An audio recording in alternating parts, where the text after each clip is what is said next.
Hi guys, welcome back to my channel. दोस्तों, Astral में एक बहुत ही बड़ी ऑपरेटर एक्टिविटी हुई है पिछले कुछ दिनों में और उसके बाद आए हैं इसके क्वार्टर टू के रिजल्ट्स, जो कि बहुत ही ज़्यादा डिसअपॉइंटिंग हैं। और ऐसा हो सकता है कि एस्ट्रल में आपको मंडे को धुलाई देखने को मिले।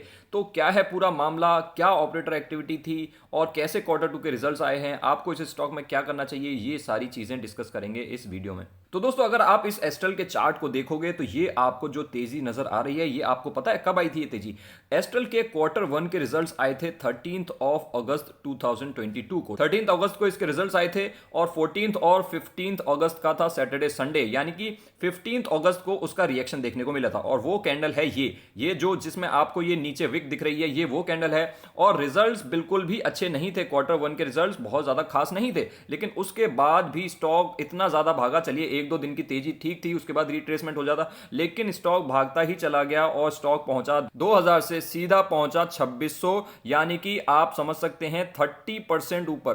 30% से भाग गया था स्टॉक, जबकि ना तो रिजल्ट्स अच्छे आए थे क्वार्टर वन में और ना ही आगे के क्वार्टर के रिजल्ट्स की एक्सपेक्टेशन अच्छी थी। क्योंकि अभी अगर हम क्वार्टर टू के रिजल्ट्स के बारे में बात करेंगे तो आपको ये नजर आएगा। ये देखिए, मैं आप लोगों को दिखाता हूं। 12 अगस्त को रिजल्ट्स आए थे और 13 और 14 का था सैटरडे संडे। उसके बाद आपको 15 अगस्त को इसका रिएक्शन देखने को मिला था। तो इसके बारे में हम आगे डिस्कस करेंगे। सबसे पहले हम क्वार्टर टू के रिजल्ट्स देख लेते हैं, जिससे कि पूरा का पूरा कॉन्टेक्स्ट सेट हो सके। अब चलिए, क्वार्टर टू के रिजल्ट्स के बारे में अगर हम बात करें एस्ट्रल के, तो रेवेन्यू फ्रॉम ऑपरेशंस अगर आप देखोगे तो वो आया है 11,716 वर्सेस 11,999। यहां पे आपको 2% का फॉल नजर आ रहा है वाई वाई बेसिस पे भी। अब दोस्तों, आप लोग अगर इसको देखोगे तो पिछले साल सेम क्वार्टर में थोड़ा सा कोविड का भी इफेक्ट था और उसके बावजूद यहां पे रेवेन्यू में 2% का फॉल नजर आ रहा है। ये प्रॉफिटेबिलिटी नहीं है, अभी तो मैंने प्रॉफिटेबिलिटी की बात ही नहीं की है, सिर्फ रेवेन्यू में आपको फॉल नजर आ रहा है। जबकि सारी की सारी कंपनीज ने इतने ज्यादा प्राइस हाइक्स किए हैं रॉ मटेरियल्स के प्राइसेस के बढ़ते के चलते कि यहां पे रेवेन्यू बढ़ना चाहिए था, लेकिन नहीं बढ़कर के आया। अगर आप क्वार्टर ऑन क्वार्टर बेसिस पे देखोगे तभी भी आपको 3% का fall quarter on quarter basis पे देखने को मिल रहा है। और अगर इतने प्राइस बढ़ाने के बाद भी अगर रेवेन्यूज इतने ज्यादा फॉल हो रहे हैं तो आपको डेफिनेटली प्रॉफिट में भी भारी गिरावट देखने को मिलेगी। और अगर मैं आपको प्रॉफिटेबिलिटी में गिरावट दिखाऊं तो यहां पे आप देख सकते हो, net profit for the period आपको यहां पे नजर आएगा 750 आया है वर्सेस 1433। ये यहां पे कितना बड़ा फॉल है, 48% का फॉल है प्रॉफिट में वाई वाई बेसिस पे। जी हां, 48% का फॉल, वो भी ऐसी कंपनी एस्ट्रल कंपनी जो कि ब्लू चिप कंपनी है, उसमें आपको देखने को मिल रहा है। अगर क्वार्टर ऑन क्वार्टर बेसिस पे देखोगे तो यहां पे भी बहुत बड़ा फॉल है, 22% का फॉल तो एक ही क्वार्टर में आ गया है। चलिए, वाई वाई बेसिस पे फॉल था, लेकिन क्वार्टर ऑन क्वार्टर बेसिस पे भी फॉल आ रहा है। रिजल्ट्स बिल्कुल भी अच्छे नहीं आए हैं एस्ट्रल के, लेकिन कंपनी ने डिविडेंड अनाउंस किया है ₹1.25 पर शेयर का, जो कि डिविडेंड भी बहुत ही ज्यादा कम है, जिसकी रिकॉर्ड डेट रहेगी 21 नवंबर और ये आपको पे किया जाएगा 30 डेज बाद। जब 21 नवंबर के बाद 30 डेज बाद आपको ये पे किया जाएगा, तो डिविडेंड में भी कोई ऐसी एक्साइटमेंट वाली चीज नहीं है। चलिए बात करते हैं एस्ट्रल के चार्ट की। सो जैसा कि मैंने आप लोगों को बताया, 12 अगस्त को इसके क्वार्टर वन के रिजल्ट्स आए थे और 13 और 14 को मार्केट बंद थी, तो यहां पे आपको इसका रिएक्शन देखने को मिला था। तो यहां से आपको क्या पता चल रहा है कि स्टॉक ऊपर भी गया था, नीचे भी गया था और पूरे दिन बहुत ज्यादा वॉलेटिलिटी रही थी। अल्टीमेटली बहुत ही छोटी सी पॉजिटिव ओपनिंग के साथ क्लोज हुआ था और उसके बाद तीन कैंडल्स भी बनी, तीनों की तीनों ग्रीन। उसके बाद थोड़ा सा यहां पे कंसोलिडेशन चालू हुआ और उसके बाद तो स्टॉक रॉकेट ही हो गया। इतनी बड़ी बड़ी कैंडल्स आपको बनती हुई यहां पे नजर आ रही हैं, सारी की सारी बड़ी कैंडल्स बनती चली गई, हाई वॉल्यूम्स में यहां पे बाइंग की गई और स्टॉक को 30% से बढ़ा दिया गया। जबकि रिजल्ट्स में ऐसा कुछ खास नहीं था और ना तो पिछले रिजल्ट्स में ना ही आने वाले क्वार्टर टू के रिजल्ट्स में ऐसी कोई एक्सपेक्टेशंस थी कि ये स्टॉक भागे। लेकिन इसमें ये ऑपरेटर एक्टिविटी की गई, इस स्टॉक को भगाया गया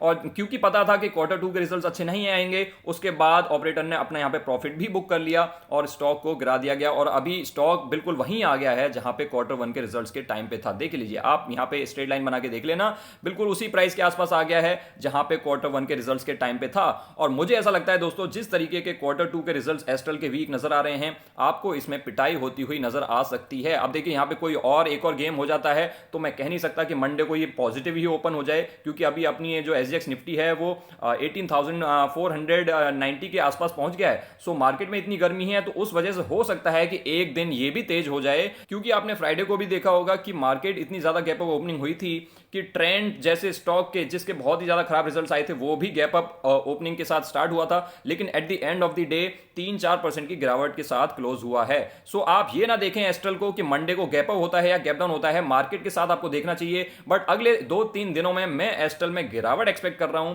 क्योंकि रिजल्ट्स बिल्कुल भी खास नहीं आए हैं और जो ऑपरेटर एक्टिविटी इसमें होनी थी वो ऑलरेडी हो चुकी है, इसमें दोबारा नहीं होनी चाहिए इतनी जल्दी जल्दी। वैसे एस्ट्रल में ऑपरेटर एक्टिविटीज कम ही होती हैं, लेकिन कभी ना कभी तो ये ऑपरेटर के हत्थे चढ़ना ही था और ऐसा ही इसमें मुझे होता हुआ नजर आ रहा है। अब देखिए दोस्तों, ये मेरी स्पेकुलेशन हो सकती है या ये मेरा एनालिसिस हो सकता है आप लोगों को यहां पे कुछ और लगे, लेकिन जो मुझे लगा वो मैंने आपके साथ शेयर कर दिया है। बाकी एस्ट्रल बहुत ही शानदार स्टॉक है, मेरा पसंदीदा स्टॉक है। अभी रॉ मटेरियल्स के प्राइसेस के बढ़ने की वजह से यहां पे थोड़ी सी दिक्कतों का सामना करना पड़ रहा है और ऐसा नहीं है कि ये दिक्कत सिर्फ एस्ट्रल में ही चल रही है। इसका जो कंपेटिटर है प्रिंस पाइप्स, उसमें भी आप देख सकते हैं उसकी भी धज्जियां उड़ी हुई हैं। सो ये ओवरऑल सेक्टर में ही प्रॉब्लम चल रही है। लेकिन अगर ये स्टॉक यहां से गिरता है और अगर आपको ये इसमें बाइंग अपॉर्चुनिटी का कोई मौका मिलता है तो मेरे हिसाब से इस स्टॉक को दोस्तों चूकना नहीं चाहिए। अगर ये स्टॉक 1800 के आसपास फिर से आ जाता है, क्योंकि हमारी लास्ट बाइंग इसमें उसी के आसपास हुई थी जब ये स्टॉक यहां पे ट्रेड किया करता था, और अगर ये स्टॉक फिर से वहां आ जाता है तो मैं इसमें इंटरेस्टेड हूंगा। बहुत ही बढ़िया अपॉर्चुनिटी यहां पे क्रिएट हो सकती है।